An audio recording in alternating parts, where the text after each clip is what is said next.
Saudi আরবের হজ ও উমরা মন্ত্রণালয় 2025 সালের হজ মৌসুমে শিশুদের সঙ্গে নিয়ে হজ পালনে নিষেধাজ্ঞা জারি করেছে।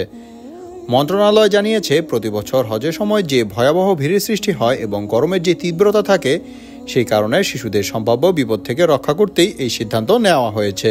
মন্ত্রণালয়ের বিবৃতিতে বলা হয়েছে, শিশুদের নিরাপত্তা ও সুস্থতা নিশ্চিত করাই এই সিদ্ধান্তের মূল উদ্দেশ্য, যাতে তাদের কোনো ধরনের শারীরিক বা মানসিক ক্ষতির সম্মুখীন না হতে হয়। প্রতি বছর হজ মৌসুমে বিশ্বের নানা প্রান্ত থেকে লাখো মুসলমান সমবেত হন। এই বিপুল জনসমাগমের মধ্যে শিশুদের নিয়ে চলাফেরা করা কষ্টকর ও ঝুঁকিপূর্ণ হয়ে ওঠে। অতীতে ভিড়ের মধ্যে পদদলিত হয়ে হতাহতের ঘটনা ঘটেছে। এমন পরিস্থিতি এড়াতেই শিশুদের হজ পালনে অনুমতি না দেওয়ার সিদ্ধান্ত জানিয়েছে সৌদি কর্তৃপক্ষ।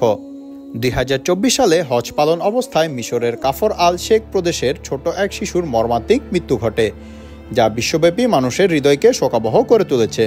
শিশুটির নাম ছিল মোহাম্মদ ইয়াহিয়া রমজান। সর্বকনিষ্ঠ মিশরীয় হাজি হিসেবে সে পরিচিতি পেয়েছিল। পবিত্র মক্কায় হজের আনুষ্ঠানিকতা পালন করতে গিয়ে তীব্র তাপদাহের শিকার হয় শিশুটি। কাবা শরীফের সামনে দাঁড়িয়ে থাকা অবস্থায় তার একটি ছবি সামাজিক যোগাযোগ মাধ্যমে ভাইরাল হয়। এতে সে সামাজিক যোগাযোগ মাধ্যমে আলোচনার কেন্দ্রবিন্দুতে চলে আসে। সবাই তার জন্য শুভকামনা জানায়, কিন্তু দুর্ভাগ্যবশত অতিরিক্ত গরম সহ করতে না পারায় শিশুটির মৃত্যু হয়। তবে শিশুদের নিয়ে হজ পালনে নিষেধাজ্ঞা জারির সিদ্ধান্তের পর মিশ্র প্রতিক্রিয়া দেখা দিয়েছে। অনেকে এই পদক্ষেপকে ইতিবাচক হিসেবে দেখছেন, কারণ এটি শিশুদের সুরক্ষা নিশ্চিত করবে। তবে কিছু পরিবার এই সিদ্ধান্তে হতাশা প্রকাশ করেছেন, কারণ তাদের পরিকল্পনার পরিবর্তন আনতে হবে।